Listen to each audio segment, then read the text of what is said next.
Hello student, आज मैं उद्यमिता तथा प्रबंध की थर्ड यूनिट पर के आंसर राइटिंग संबंधी डिस्कस करने वाला हूँ ना।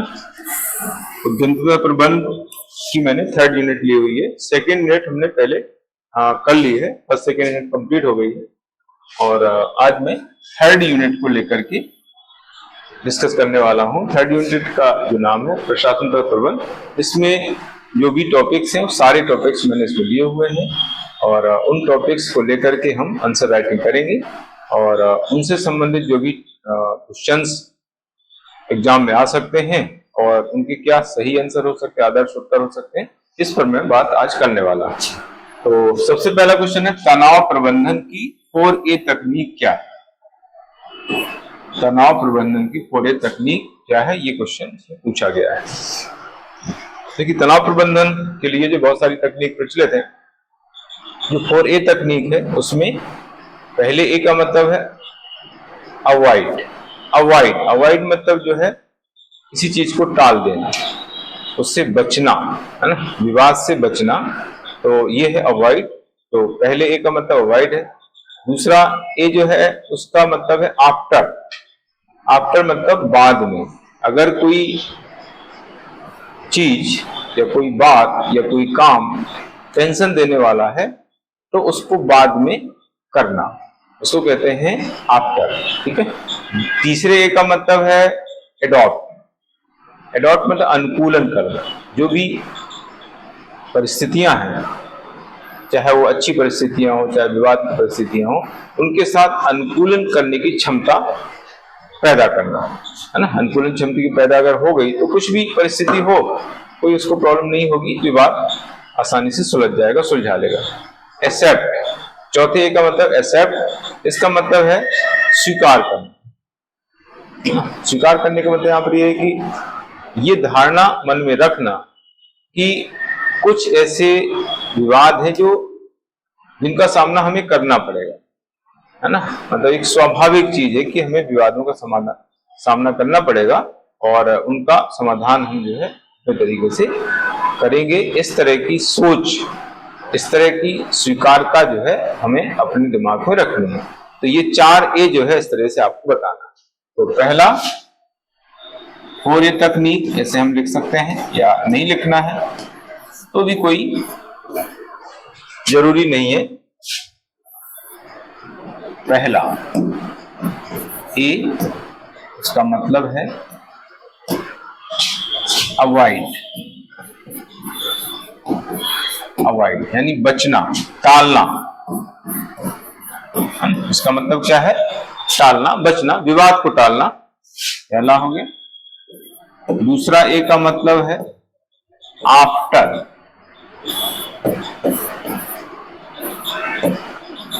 आफ्टर यानी बाद। इसका मतलब है कि जो काम टेंशन देने वाले हैं, तनाव उत्पन्न करने वाले हैं या विवाद को बढ़ाने वाले हैं, उनको जो है बाद में करना, टेंशन देने वाले कार्यों को बाद में करना। इसके बाद ये है एडॉप्ट। एडॉप्ट मतलब अनुकूलन। इसका मतलब क्या है? अनुकूलन। जो भी तनाव है उसके साथ सामंजस्य बिठा के चलना, उसके साथ अनुकूलन स्थापित करना। अगर ऐसा है तो विवाद ज्यादा आपको, वो तनाव जो है आपको ज्यादा प्रॉब्लम नहीं करेगा। चौथा ए का मतलब है एक्सेप्ट। एक्सेप्ट का मतलब है स्वीकार करना, स्वीकारता। इस तरह की स्वीकारता होनी चाहिए कि कुछ ऐसे टेंशन है जो रेगुलर चलते रहेंगे और उनका सामना हमें करना पड़ेगा, है ना। तो ये है स्वीकार या स्वीकारता। स्वीकार करना। ठीक, तो ये इस तरीके से ये है 4A तकनीक तनाव प्रबंधन की। पूरा हो जाता है हमारा क्वेश्चन। इसके बाद आगे आता है NDRF क्या है। NDRF, पहले इसका फुल फॉर्म हमें बताना पड़ेगा। NDRF जो है नेशनल डिजास्टर रिलीफ फोर्स, राष्ट्रीय आपदा प्रशमन बल उसको हिंदी में कहा जाता है, नेशनल डिजास्टर रिलीफ फोर्स। राष्ट्रीय, इसको ऐसा लिखेंगे नेशनल डिजास्टर रिलीफ फोर्स, इसको हिंदी में कहते हैं, ब्रैकेट में हिंदी में लिख देंगे राष्ट्रीय आपदा प्रशमन, हिंदी में इसे कहते हैं प्रशमन बल, प्रशमन बल। ये इसकी हाँ, तो ये हो गया। इसकी स्थापना आपको बताना है। गठन कब हुआ? तो 19 जनवरी 2006 को गठन हुआ। आपदा प्रबंधन अधिनियम 2005 के तहत जो है 19 जनवरी 2006 को इसका गठन हुआ। केंद्र सरकार के अधीन ये संगठन कार्य कर रहा है। मुख्यालय इसकी नई दिल्ली है। जो भी आपदाएं होती हैं, उन आपदाओं के समय प्रभावितों को राहत, बचाव तथा पुनर्वास की व्यवस्था इसके द्वारा की जाती है। ये इसका कार्य, ठीक है। तो इसका हमें पहले गठन बताना है, फिर इसका मुख्यालय बताना है, फिर इसका कार्य बताना है। इस तरीके से आपको बताना है। तो गठन 19 जनवरी 2006 आपदा प्रबंधन अधिनियम 2005 के तहत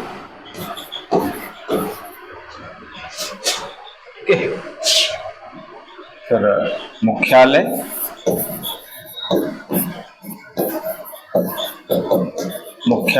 नई दिल्ली है इसका।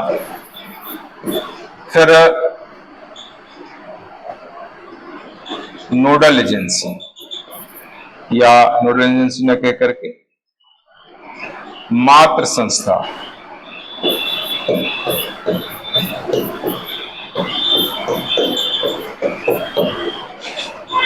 या इसको नियंत्रणकर्ता संगठन बोल सकते हैं। नियंत्रण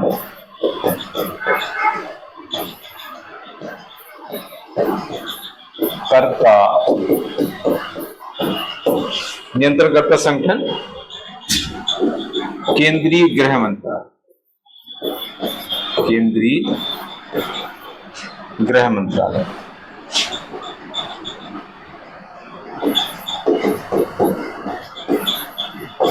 ठीक है, केंद्रीय गृह मंत्रालय। फिर उसका कार्य बताना है। कार्य मैंने क्या बताया है? आपदा के समय प्रभावितों को राहत, बचाव का पुनर्वास की व्यवस्था करना। आपदा के समय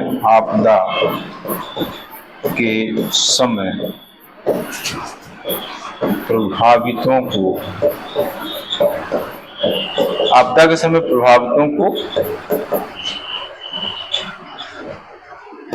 राहत, बचाव तथा पुनर्वास की व्यवस्था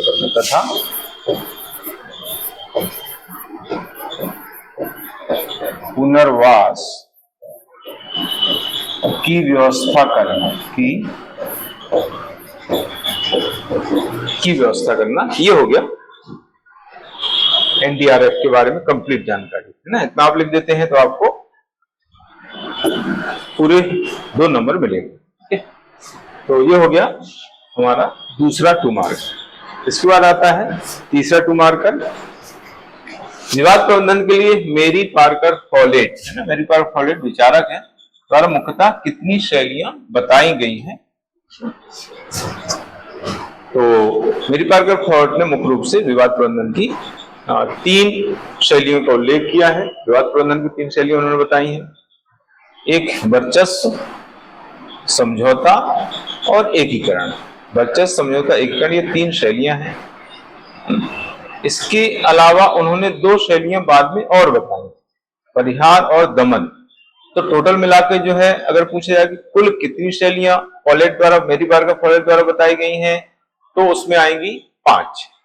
मुख्यतः कितनी शैलियां बताई गई हैं? तो 3, है ना। वर्चस्व एक ही 3 शैलियों में, एक तो वर्चस्व है, दूसरा समझौता है, तीसरा एकीकरण है, चौथा परिहार है, पांचवा दमन, है ना। लेकिन 3 जो मैंने स्टार्टिंग में बताई वो मुख्य है और कुल जो है 5 है। ठीक है, तो इस तरीके से आपको बताना है। मुख्य शैलियां 3 है ये।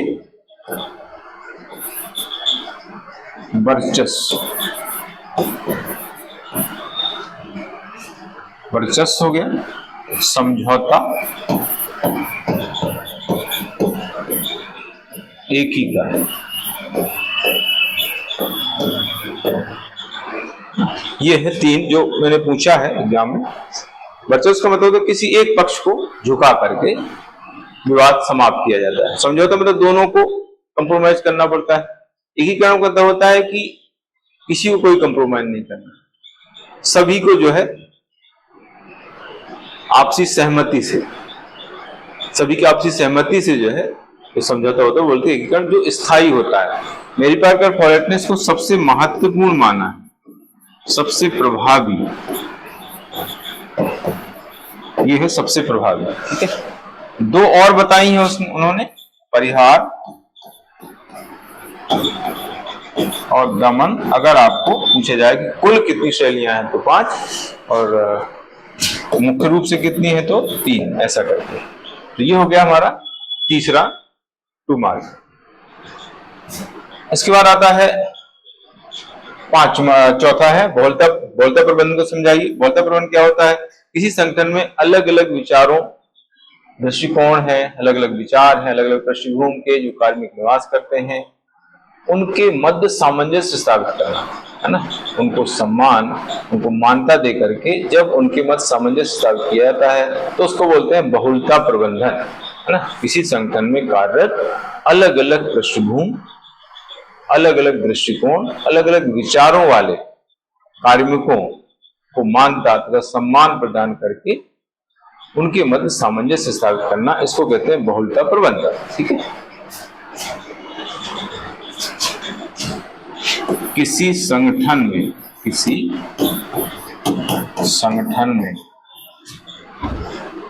में कार्यरत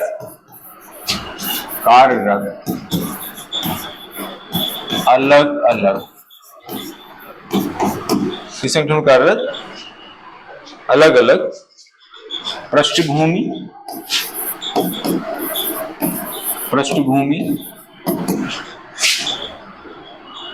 विचार तथा दृष्टिकोण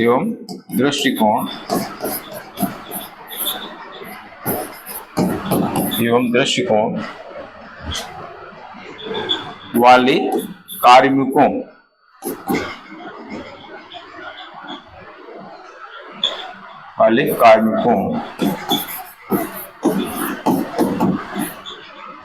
को मान्यता, कार्मिकों को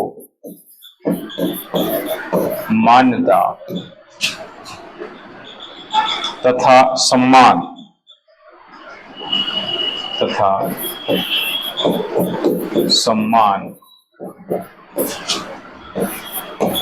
प्रदान करके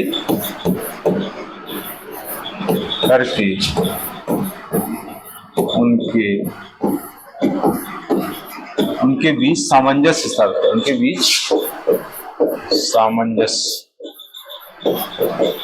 सामंजस्य स्थापित करना,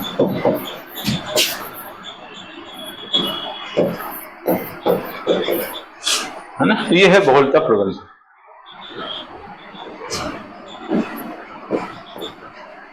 ये हो गया चौथा 2 मार्क का। लास्ट है 5वां, लोक प्रशासन में प्रबंध के कोई 3 महत्वपूर्ण आयाम बताइए। 3 महत्वपूर्ण आयाम में जो है मानव संसाधन प्रबंधन है, वित्तीय प्रबंधन है, लक्ष्यानुरूप प्रबंध या MBO है, अपवादिक प्रबंध या MBE है, नवलोक प्रबंधन है, बहुत सारे हैं, लेकिन हमें यहाँ पर केवल 3 ही लिखना है। तो उसमें मानव संसाधन प्रबंधन, वित्तीय प्रबंधन और लक्ष्यानुरूप प्रबंधन, ये तीनों का हमें उल्लेख कर देना है। मानव संसाधन प्रबंधन का मतलब होता है कार्मिकों की नियुक्ति, चयन, उनकी भर्ती, चयन है, नियुक्ति है ना, पदोन्नति है, वेतन निर्धारण है, ये सारी गतिविधियां मानव संसाधन प्रबंधन के अंतर्गत आती है। वित्तीय प्रबंधन क्या है कि वित्तीय कार्यकलाप है, उनका नियोजन करना, उनका संचालन करना, उनका नियंत्रण करना, उसको वित्तीय प्रबंधन कहा जाता है। अभी वित्तीय प्रबंधन का आगे भी क्वेश्चन आएगा। लक्ष्यानुरूप प्रबंधन, इसके प्रतिपादक जो है पीटर ड्रकर कहे जाते हैं, एमबीओ के, और लक्ष्य निर्धारित करके प्रबंध करना, इसको कहते हैं एमबीओ, लक्ष्यानुरूप प्रबंधन। तो तीनों का जो है इस तरह से हमें उल्लेख करना है। पहला है मानव संसाधन प्रबंधन, मानव संसाधन प्रबंधन,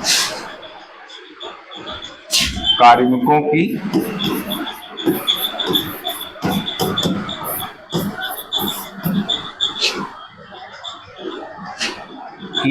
भर्ती,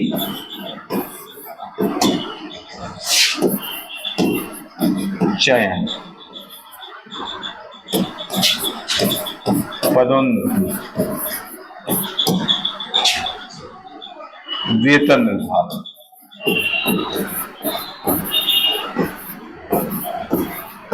है ना, ये हो गया मानव संसाधन प्रबंधन। दूसरा आता है वित्तीय प्रबंधन, वित्तीय प्रबंधन, वित्तीय प्रबंधन वित्तीय कार्यकलापों, वित्तीय कार्यकलापों का नियोजन, वित्तीय कार्यकलापों का नियोजन, संचालन तथा नियंत्रण, नियोजन, संचालन तथा नियंत्रण, ये हो गया। तीसरा है लक्ष्यानुरूप प्रबंधन, लक्ष्यानुरूप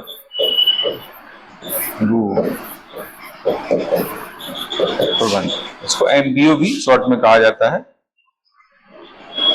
एमबीओ, मैनेजमेंट बाय ऑब्जेक्ट इसको इंग्लिश में कहा जाता है। प्रतिपादक, तो पहले इसका मतलब लिख देते हैं, फिर प्रतिपादक लिखेंगे। लक्ष्य निर्धारित करके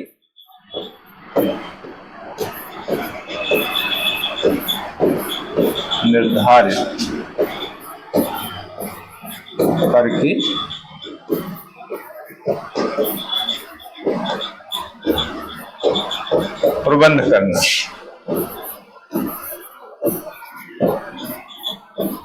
प्रतिपादक पीटर ड्रकर।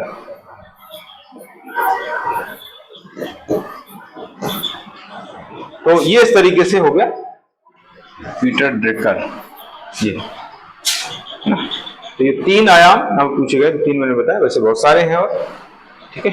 तो ये हमारे 2 मार्कर क्वेश्चन के आंसर कंप्लीट हो जाते हैं। इसके बाद आगे है 7 मार्कर। तो पहला क्वेश्चन है ये, वित्तीय प्रबंधन का महत्व समझाइए। तो वित्तीय प्रबंधन का मतलब क्या है? वित्त की अनुकूलतम प्राप्ति तथा उसका कुशल उपयोग करना वित्तीय प्रबंधन कहलाता है। ये आपको शॉर्ट में लिखना है। इसके बाद वित्तीय प्रबंधन का क्या महत्व है? वित्तीय प्रबंधन के जरिए जो है वित्तीय जो कार्यकलाप है सुगम ढंग से संचालित होते हैं। न्यूनतम लागत पर जो है अधिकतम वित्त की प्राप्ति होती है। लाभ व्यवसाय के सफल संचालन में सहायता मिलती है। संगठन को ज्यादा लाभ प्राप्त होता है। जो भी संसाधन उपलब्ध है उनका सही ढंग से वितरण और उनका उपयोग संभव होता है। देश की राष्ट्रीय आय जीडीपी में वृद्धि होती है। तो ये सारे पॉइंट जो है आपको वित्तीय प्रबंधन के महत्व में बताना है।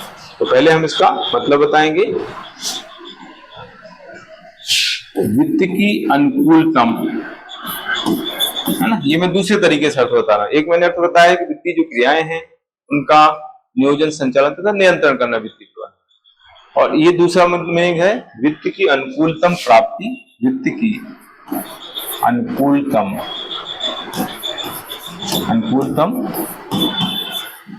प्राप्ति अनुकूलतम प्रारूप तथा उसका कुशल उपयोग तथा उसका कुशल उपयोग तथा उसका कुशल उपयोग वित्तीय प्रबंधन कहलाता है। ठीक है, ये हो गया। इसके बाद आगे है इसका महत्व, इसके महत्व के बारे में। पहला है न्यूनतम लागत पर पर्याप्त वित्त की प्राप्ति। न्यूनतम लागत पर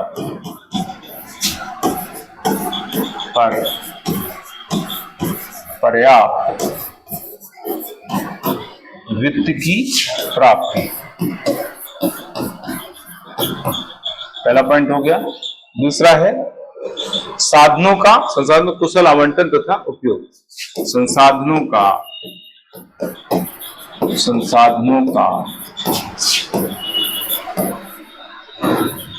कुशल आवंटन तथा उपयोग। अधिकतम लाभ की प्राप्ति।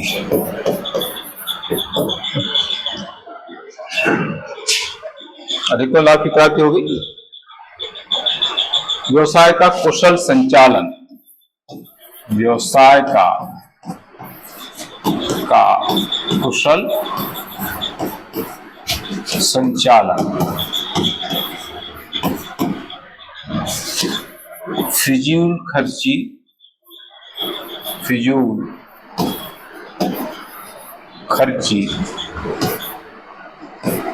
रोकने में सहायक।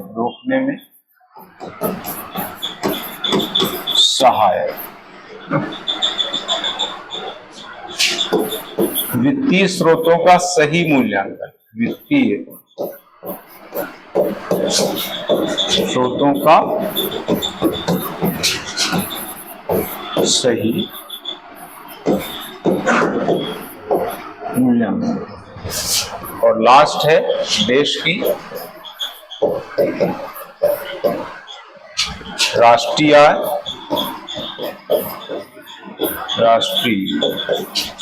आय तथा जीडीपी में वृद्धि।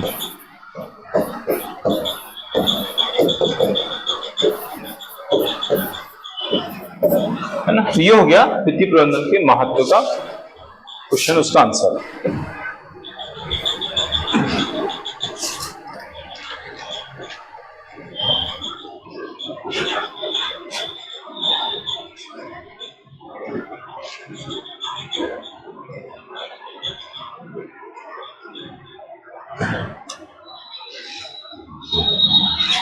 हाँ, इसके बाद आगे है नेक्स्ट क्वेश्चन है दूसरा 7 मार्कर। मानव संसाधन प्रबंधन क्या है, इसके उद्देश्यों को स्पष्ट कीजिए। मानव संसाधन प्रबंधन पहले बताना है, मैंने हल्का सा पहले बताया हुआ है आयाम के अंतर्गत। यहां पर हमें थोड़ा सा उसका व्यापक रूप बताना है और फिर उसके उद्देश्य बताना है। तो मानव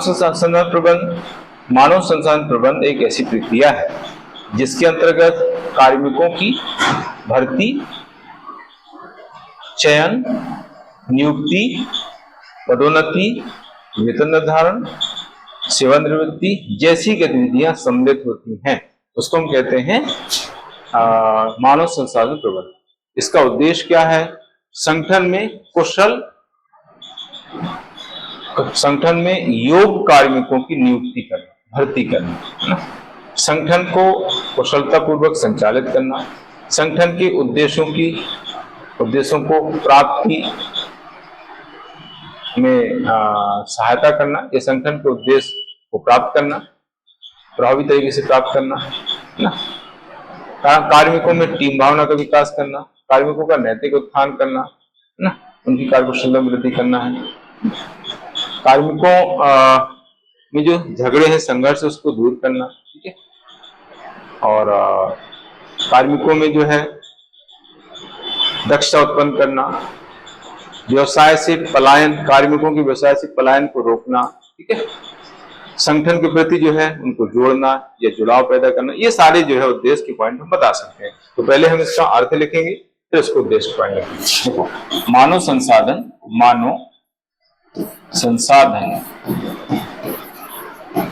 प्रबंधन ऐसी प्रक्रिया है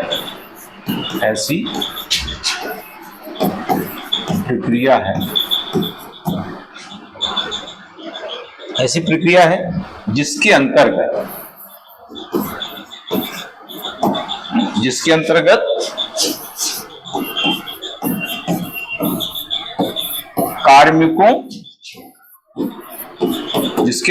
कार्मिकों की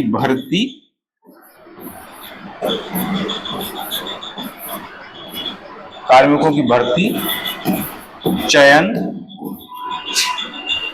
प्रशिक्षण,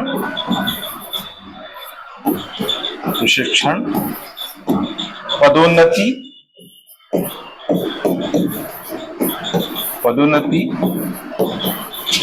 वेतन निर्धारण,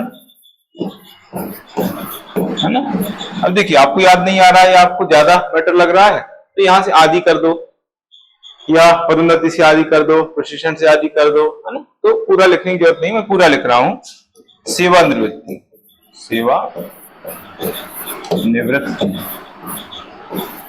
आदि गतिविधियां सम्मिलित होती हैं।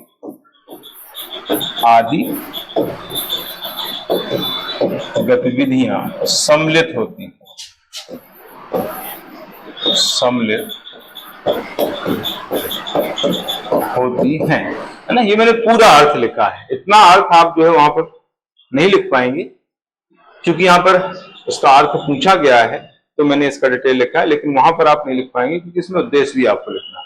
तो इसको थोड़ा सा शॉर्ट हम कर सकते हैं। तो ये हो गया, इसका उद्देश्य बताना है। उद्देश्य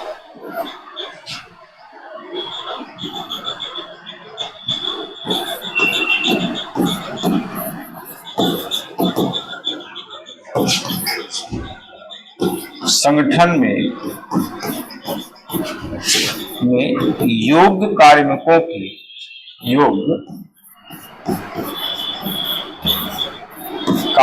की भर्ती करना।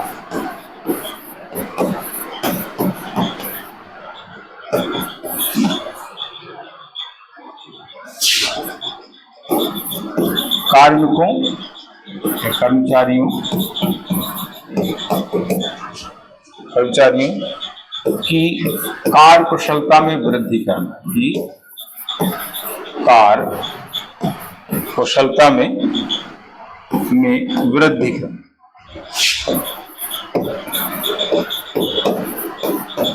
ठीक है। यहां पर लिखो, तीसरा पॉइंट है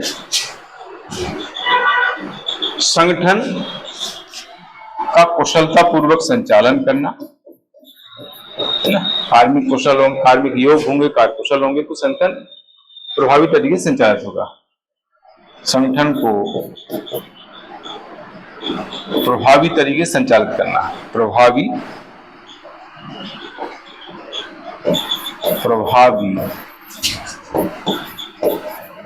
तरीके से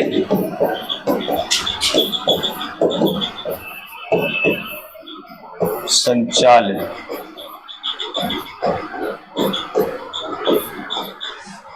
प्रभावी तरीके से संचालित करना, ठीक है। 3 पॉइंट हो गए। एक पॉइंट यहां पर हम लिख देंगे, संगठन के कार्मिकों में, कार्मिक कर्मचारी एक ही होता है, कार्मिकों में टीम भावना उत्पन्न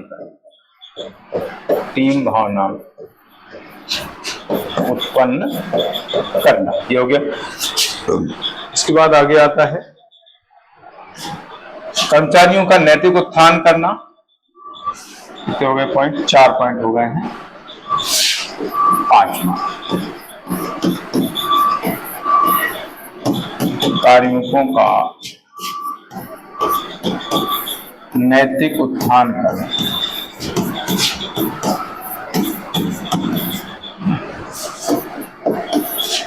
संगठन के उद्देश्य को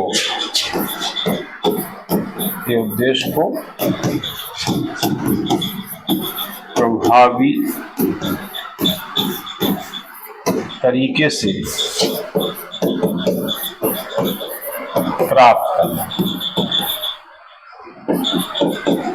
है ना। संगठन को प्रभावी तरीके से प्राप्त करना, कार्मिकों के व्यवसाय से पलायन को रोकना, से पलायन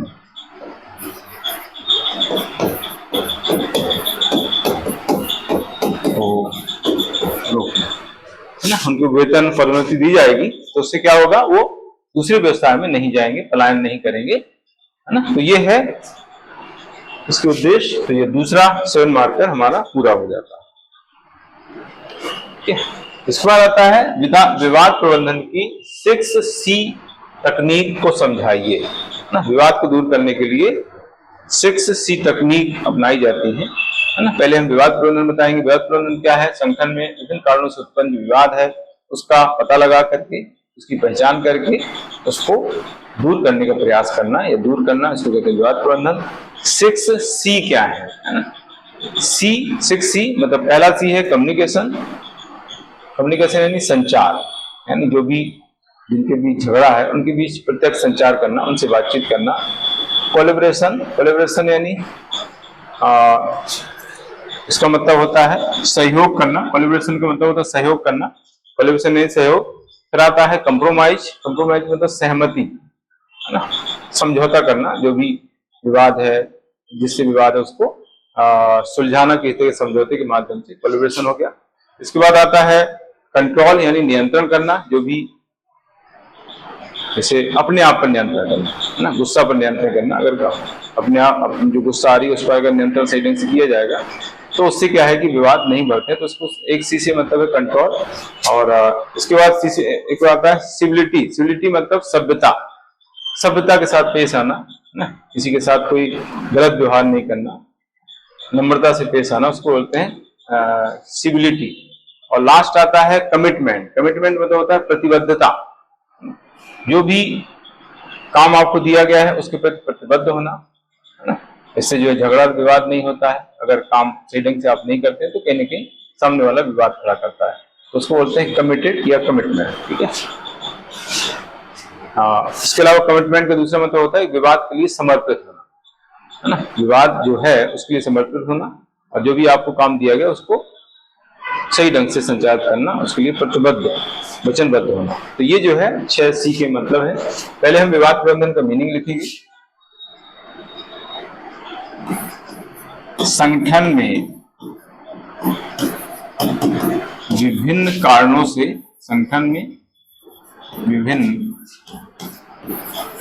से उत्पन्न विवादों की पहचान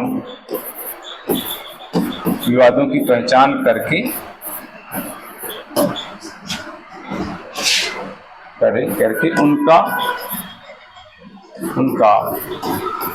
उचित तरीके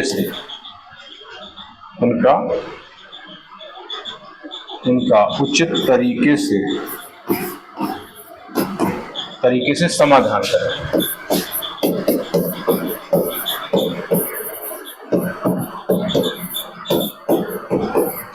तो ये है इसका विवाद प्रबंधन का मीनिंग।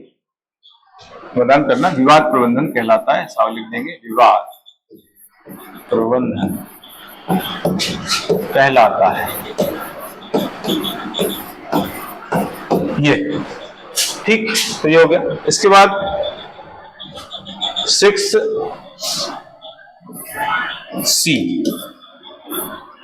तकनीक,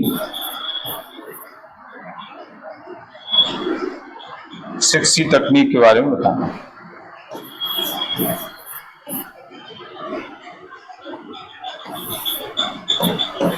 पहला C का मतलब है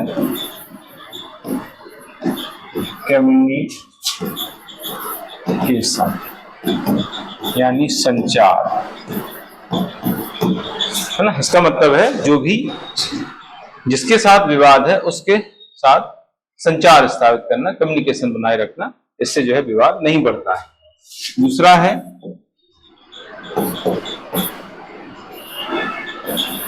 कोलैबोरेशन,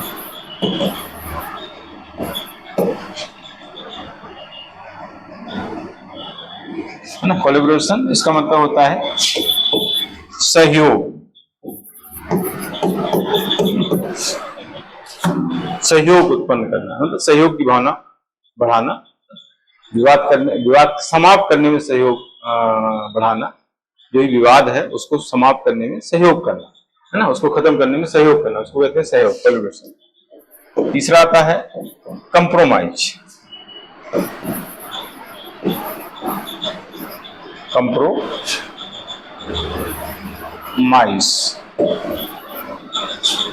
कंप्रोमाइज यानी समझौता या सहमति, है ना, विवाद समाप्त करने में अपनी सहमति देना।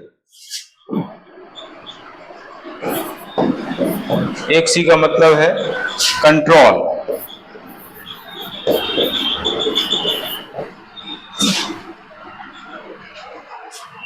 विवादों को आगे बढ़ने में रोकने में अपने आप को नियंत्रित करना, मतलब अपने आप पर कंट्रोल करना कि विवाद ना बढ़े, गलत शब्द किसी को नहीं बोले, अपनी गुस्सा पर कंट्रोल करना, तो इससे क्या है विवाद नहीं बढ़ता है। मतलब नियंत्रण, खुद पर नियंत्रण, नियंत्रण मतलब किस पर, खुद पर नियंत्रण की यहाँ पर बात हम कर रहे हैं। तो यहाँ पर थोड़ा थोड़ा आपको मेंशन करना है, मैंने यहाँ पर लिखा नहीं, बोल दिया है, लेकिन आप इतने से काम नहीं चलेगा, यहाँ पर थोड़ा सा लिखना पड़ेगा। जैसे में संचार है तो जिसके साथ विवाद है उसके बीच संचार, ना, संबंधित व्यक्ति के बीच संचार बनाना या संपर्क स्थापित करना। सहयोग, जिसके साथ विवाद है उसके साथ सहयोग की भावना उत्पन्न करना। सहमति, विवाद समाप्त करने में अपनी सहमति देना। नियंत्रण, विवाद समाप्त करने में अपने आप को नियंत्रित करना, यानी अपना जो गुस्सा है उस पर कंट्रोल करना। तो ये है, इसको आता है सिविलिटी, 5C, सिविलिटी,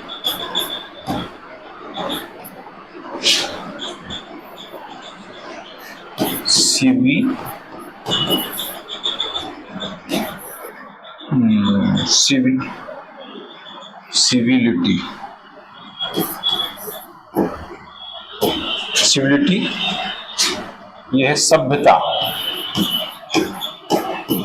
या संस्कार।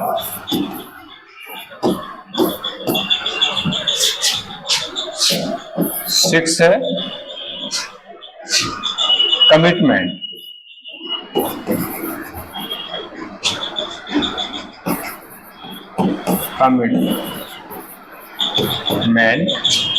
प्रतिबद्धता, ये है ना। सभ्यता मतलब सभ्यता से पेश आना, अच्छा व्यवहार करना दूसरों के साथ, नम्रता से पेश आना। अगर नम्रता से पेश आएंगे तो कोई विवाद नहीं होगा, है ना। प्रतिबद्धता, विवाद समाप्त करने के लिए प्रतिबद्ध, जो ही विवाद है उसको समाप्त करने के लिए प्रतिबद्ध होना, अपने कार्यों को प्रतिबद्ध होना। तो ये है 6C। तीसरा हो गया। अब आता है चौथा, बहुलता प्रबंधन से संबंधित चुनौतियां बताइए। बहुलता प्रबंधन तो मैंने बता दिया है। बहुलता प्रबंधन बताया, संगठन में अलग अलग पृष्ठभूमि के लोग काम कर रहे हैं, उनके बीच सामंजस्य स्थापित करना बहुलता प्रबंधन कहलाता है। हमने पहले लिख दिया है। और चुनौतियां क्या है, एक संगठन में अलग अलग पृष्ठभूमि, अलग अलग धर्म को मानने वाले, अलग अलग दृष्टिकोण के लोग रहते हैं, है ना, तो उससे प्रॉब्लम आती है। संगठन में कार्यरत लोगों के बीच वैचारिक मतभेद बना रहता है, इससे भी चुनौती मिलती है, चुनौती उत्पन्न होती है। अपने विचारों, अपने धर्म के प्रति कट्टरता है,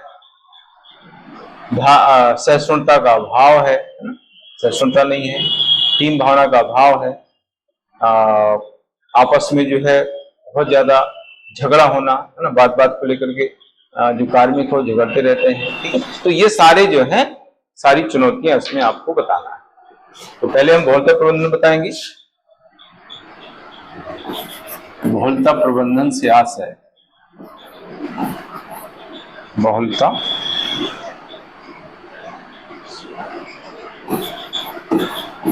प्रबंधन से आशय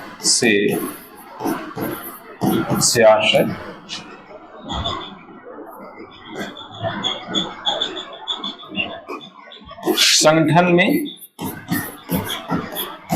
कार्यरत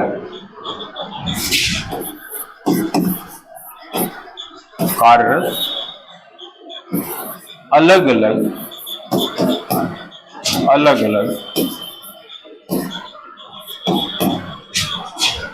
पृष्ठभूमि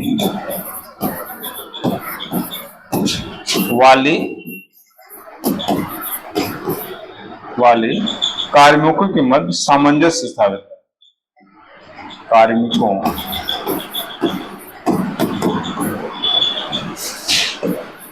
के मध्य सामंजस्य स्थापित करें।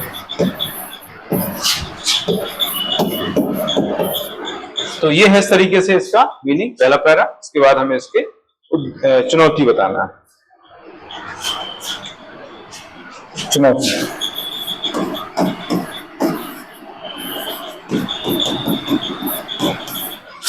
है ना, चुनौतियों में पहला है संगठन में अलग अलग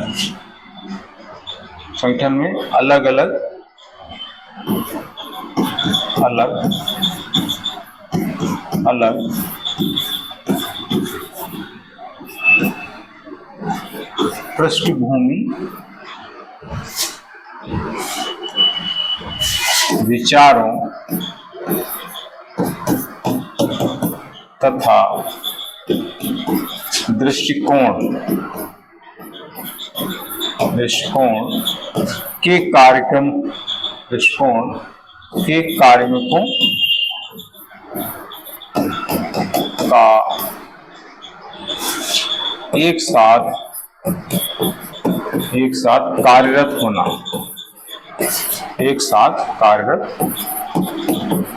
होना।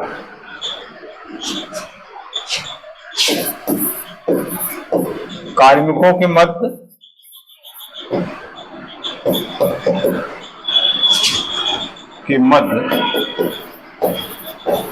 गंभीर वैचारिक मतभेद वैचारिक मतभेद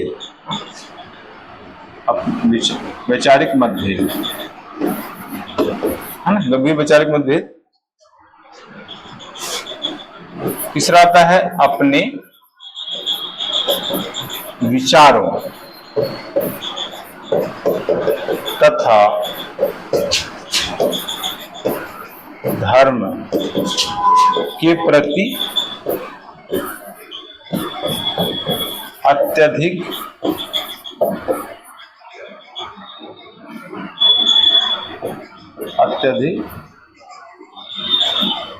कट्टर होना।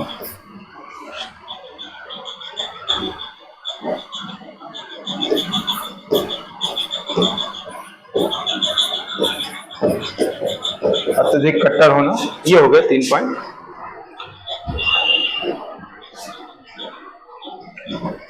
संगठन में चौथा पॉइंट है संगठन में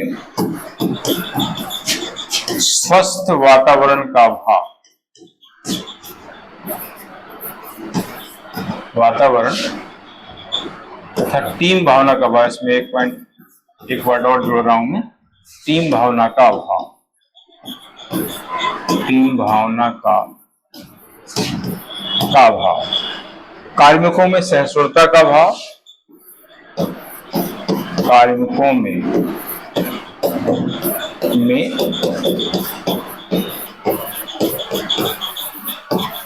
सहिष्णुता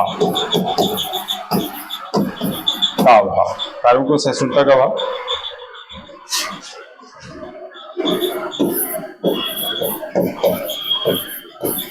कार्मिकों में अन्य कार्मिकों के प्रति हीन भावना,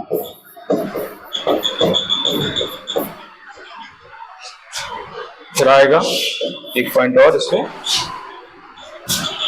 कार्मिकों में पारस्परिक सहयोग का भाव, में पारस्परिक सहयोग का अभाव, है ना। तो ये चुनौतियां हैं संगठन में।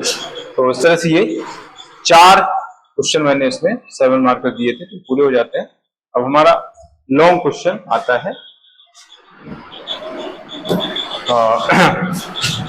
10 मार्कर्स यानी 270, है ना। तो आपदा प्रबंधन क्या है? आपदा प्रबंधन के विभिन्न आयामों का उल्लेख करते हुए राष्ट्रीय आपदा प्रबंधन प्राधिकरण को समझाइए। इसमें जो है 3 क्वेश्चन हो गए, आपदा प्रबंधन पूछ लिया, इसके आयाम पूछ लिए और राष्ट्रीय आपदा प्रबंधन प्राधिकरण को पूछ लिया। मतलब 3 चीजें इसमें बताना है।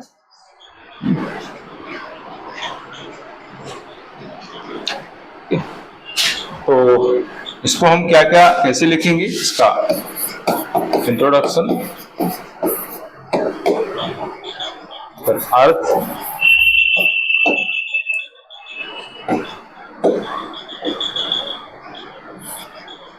और फिर आता है आयाम, और फिर प्राधिकरण के बारे में, और फिर निष्कर्ष लिखना है इस तरीके से। ये है इसका फॉर्मूला। इंट्रोडक्शन कैसे लिखेंगे? इस तरह से हम लिखेंगे, विकास की अंधी दौड़ में व्यक्तियों द्वारा संसाधनों का अविवेकपूर्ण दोहन से आपदाओं का दायरा बढ़ गया है।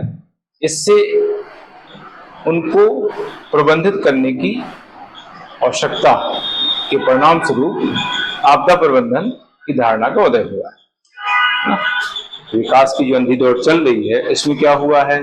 इसमें जो है जो प्राकृतिक संसाधन है उनका अनुचित दोहन हो रहा है, अविवेकपूर्ण दोहन हो रहा है। इससे जो है आपदाओं का दायरा बढ़ गया है। इनके प्रभाव को कम करने के लिए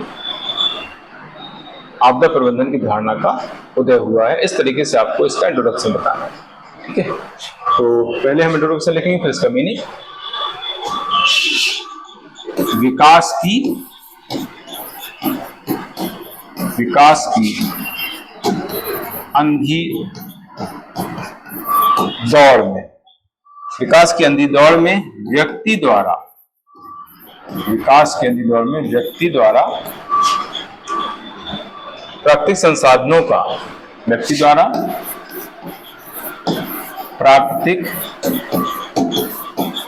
संसाधनों का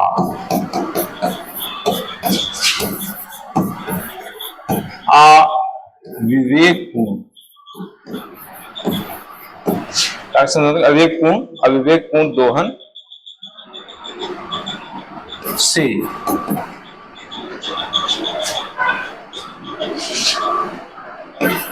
आपदाओं का दायरा विस्तृत हुआ है, दायरा विस्तृत हुआ है, जिनके प्रभावों को कम करने के लिए, जिनके प्रभावों को कम करने के लिए आपदा प्रबंधन की धारणा का उदय हुआ, है ना। ये इसका जो है पहला पैरा बताना है।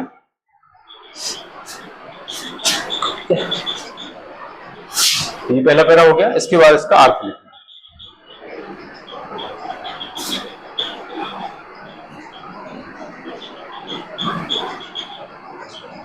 है ना। तो इसका अर्थ आएगा।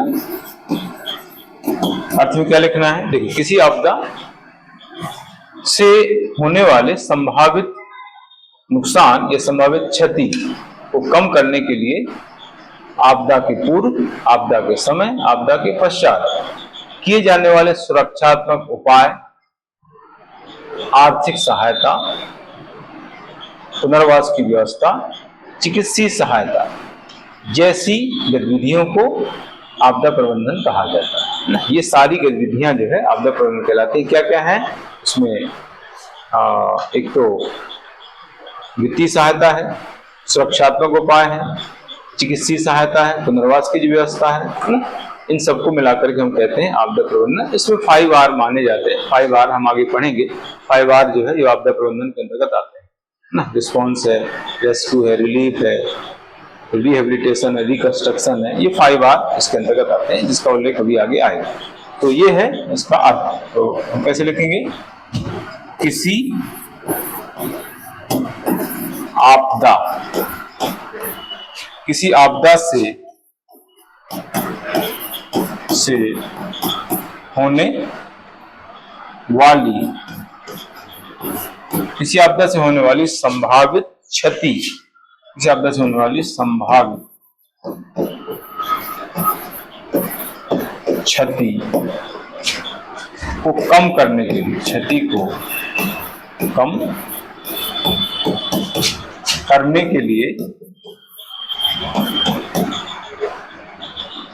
के लिए किए जाने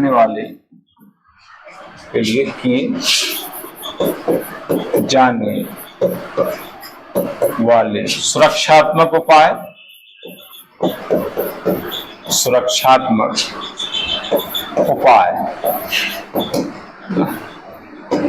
वित्तीय सहायता,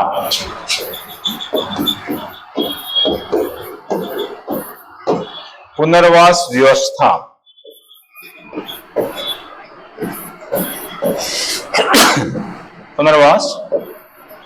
व्यवस्था, चिकित्सीय सहायता,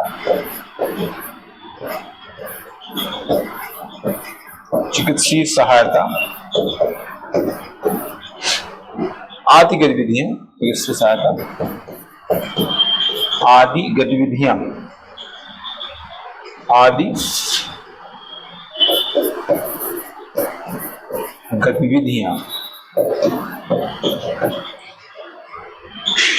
आपदा प्रबंधन कहलाते हैं। आपदा प्रबंधन कहलाती है ना। तो ये इसका मीनिंग हो गया। अब हमें लिखना है इसके आयाम।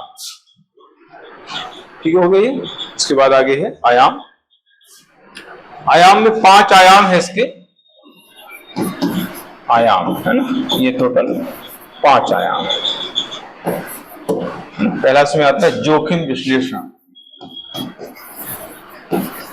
जोखिम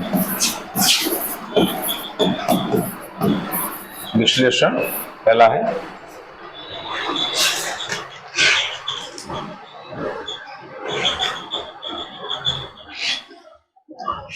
जोखिम विश्लेषण का मतलब होता है कि इसमें देखा जाता है कि प्राकृतिक आपदा आने की कितनी संभावना है। क्या प्राकृतिक आपदा आने वाली कितनी संभावना है, वो कितनी भयावह हो सकती है, कितनी गंभीर हो सकती है, उसका आकलन किया जाता है ना। कब आएगी, कितनी गंभीर होगी, उसका कितना समाज पर, व्यक्तियों पर कितना प्रभाव पड़ेगा और व्यक्ति उसके लिए कितने तैयार हैं, इन सभी का अध्ययन जो होता है उसको कहते हैं जोखिम विश्लेषण। दूसरा होता है चेतावनी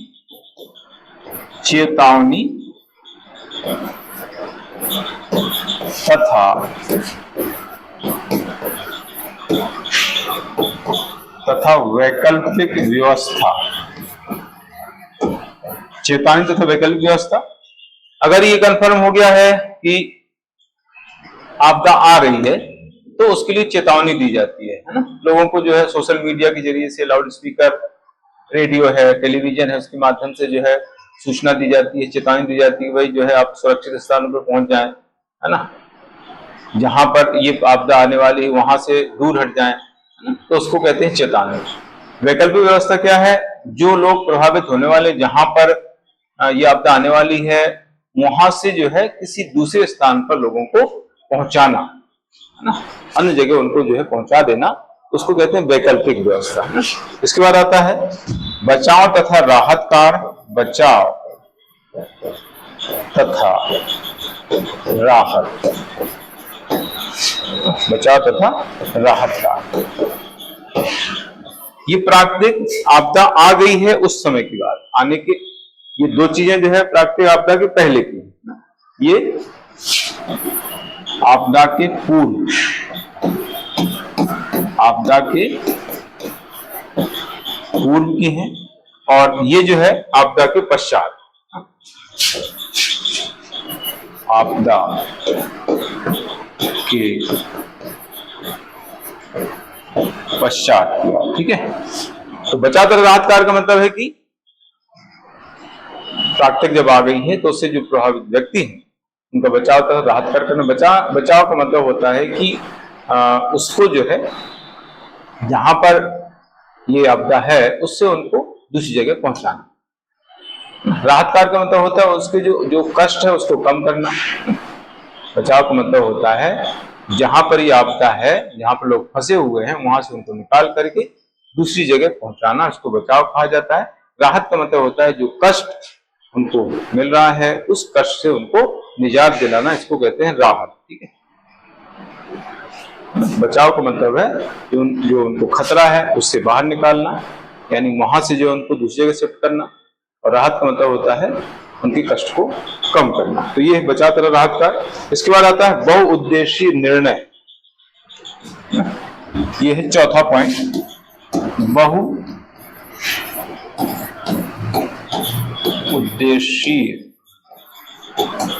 निर्णय। बहुत सारे निर्णय लिए जाते हैं, इसको स्टेपल कहा जाता है। स्टेपल, इसको क्या कहा गया है? स्टेपल।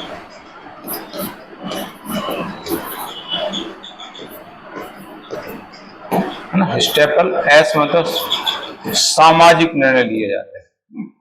जो भी बच्चे हैं उनको शिक्षा का प्रबंध करना है, जो भी जो जहां पर ये आपदा आई है वहां के जो लोग हैं उनको शिक्षा संबंधी प्रबंध करना। सोशल है, टेक्निकल,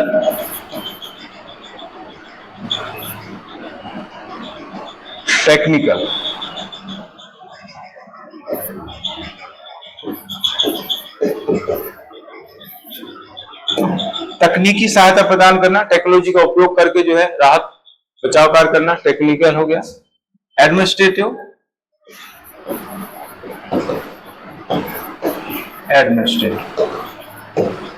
प्रशासनिक कार्य करना, तो वहां पर जो है उनको कानून व्यवस्था बनाए रखना, उनके जो है उनके लिए जो है खान भोजन का प्रबंध करना है, उनके लिए रहने के प्रबंध करना है, आवास का प्रबंध करना है। ठीक है, मतलब होता है पॉलिटिकल। पॉलिटिकल का मतलब होता है उनके लिए योजनाएं, कार्यक्रम संचालित करना ना, उनके लिए नीतियां बनाना, पुनर्वास नीति है, उनके लिए कार्यक्रम संचालित करना। लीगल, कानून, इनके लिए कानून बनाना, जैसे आपदा प्रबंधन अधिनियम बन गया, इस तरह के कोई कानून बना, लीगल। और इकोनॉमिक, उनको आर्थिक मदद करना, इकोनॉमिक, या उसमें इन्वायरमेंट भी होता है, इन्वायरमेंट। ठीक है, तो इस तरीके से बहुउद्देशीय निर्णय, इनको स्टेपल कहा जाता है। इसके बाद आता है पुनर्वास तथा पुनर्निर्माण। पांचवा है पुनर्वास तथा पुनर्निर्माण।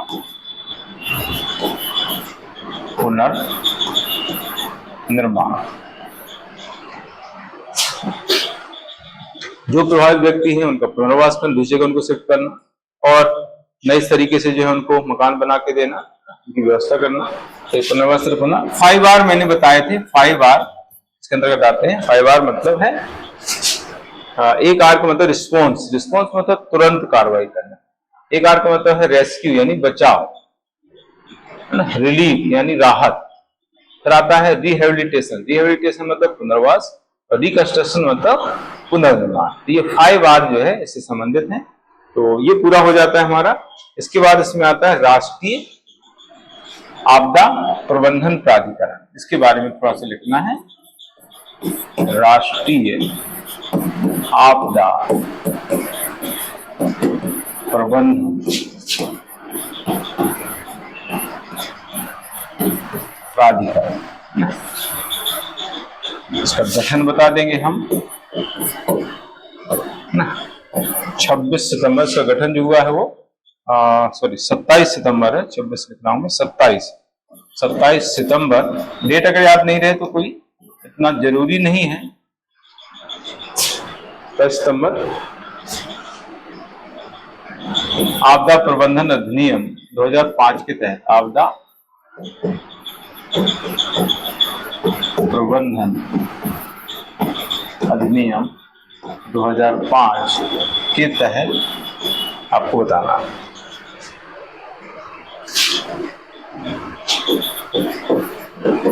नियंत्रणकारी संगठन ये है केंद्रीय गृह मंत्रालय। केंद्रीय गृह मंत्रालय के अधीन है ये, है ना। और आपदा प्रबंधन संबंधी शीर्ष लिखा है ये। संगठन की अगर बात करें तो अध्यक्ष प्रधानमंत्री होते हैं।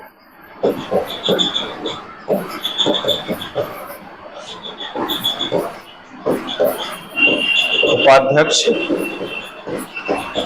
सदस्य 9 सदस्य होते हैं इसमें। उपाध्यक्ष सदस्य जो है पीएम द्वारा मनोनीत होते हैं, पीएम द्वारा मनोनीत होते हैं ना।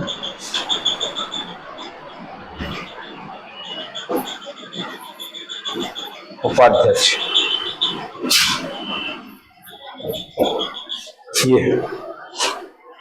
ये संगठन की बात हो गई। कार्यकाल यहीं पर लिख देता हूं, कार्यकाल 5 वर्ष। कार्यकाल इन सभी का 5 वर्ष होता है। फिर इसके थोड़ा सा कार्य बता देंगे तो ये हमारा पूरा हो जाएगा। कार्य प्राधिकरण की कार्य है।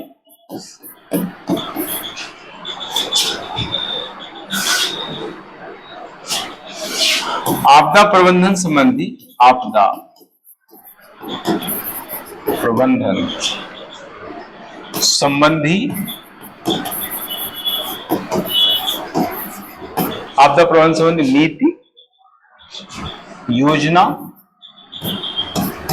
नीति योजना तथा दिशा निर्देश तैयार करना तथा दिशा निर्देश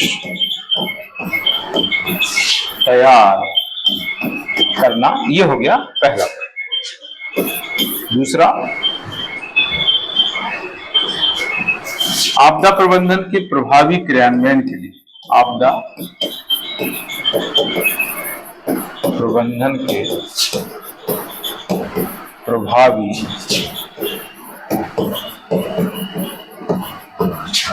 क्रियान्वयन हेतु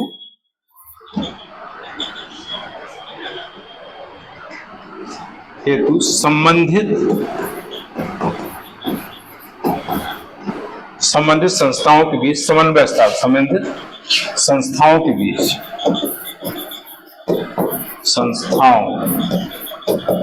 बीच समन्वय स्थापित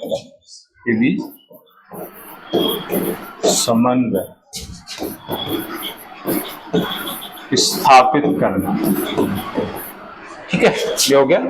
इसके बाद तीसरा पॉइंट आता है राज्य तथा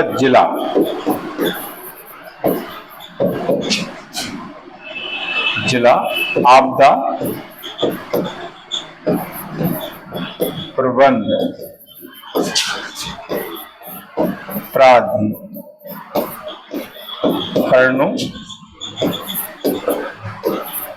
के कार्यों के मध्य समन्वय तथा पर्यवेक्षण करना। के कार्यों प्राधिकरण के कार्यों का समन्वय तथा पर्यवेक्षण करना, ऐसा आएगा। कार्यों का समन्वय तथा पर्यवेक्षण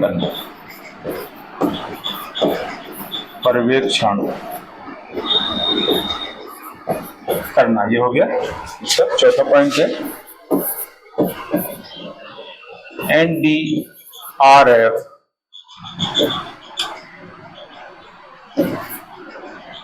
के कार्यों का नियंत्रण करना।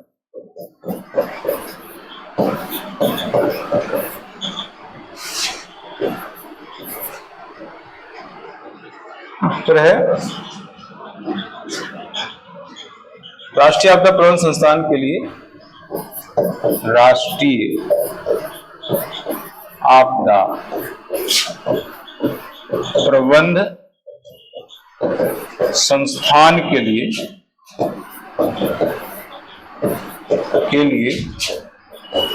नियम बनाना, है ना, नियम बनाना। इतने सारे काम जो है ये प्राधिकरण करता है। तो इस तरह से पूरा हो जाता है। इसके अब लास्ट में हम जो है इसका निष्कर्ष लिखेंगे।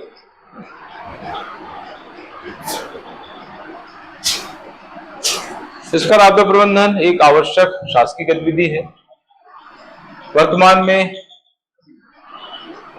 मानव जनित तथा प्राकृतिक आपदाओं का जिस तरह से दायरा बढ़ रहा है, उनको ध्यान में रखते हुए आपदा प्रबंधन अत्यंत प्रभावी, जनोन्मुखी तथा अत्याधुनिक तकनीक से युक्त होना आवश्यक है, ताकि जो प्रभावित व्यक्ति उनको त्वरित सहायता उपलब्ध कराई जा सके। इस तरह से आपको इसका कंक्लूजन लिखना है। इस प्रकार आपदा प्रबंधन,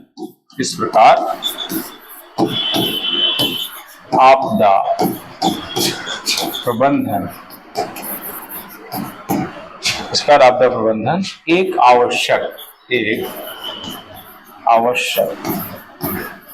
शासकीय गतिविधि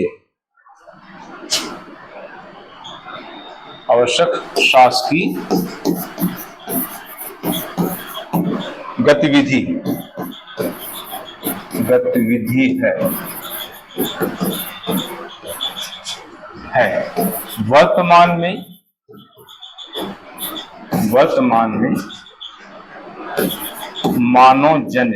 मानव जनित तथा प्राकृतिक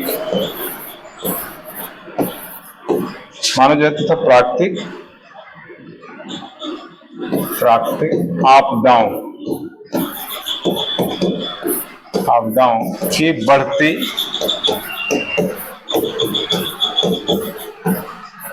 दायरे को ध्यान में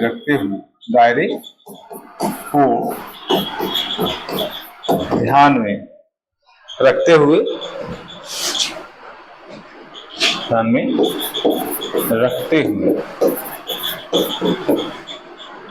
आपदा प्रबंधन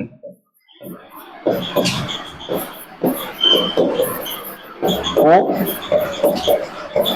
अत्यंत सक्षम या प्रभावी, जनोन्मुखी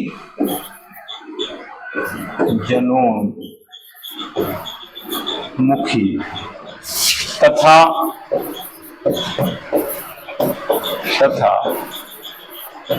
अत्याधुनिक तकनीक से युक्त होना आवश्यक है,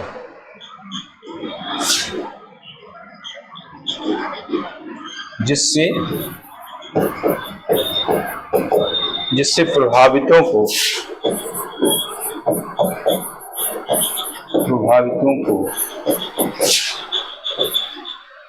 त्वरित सहायता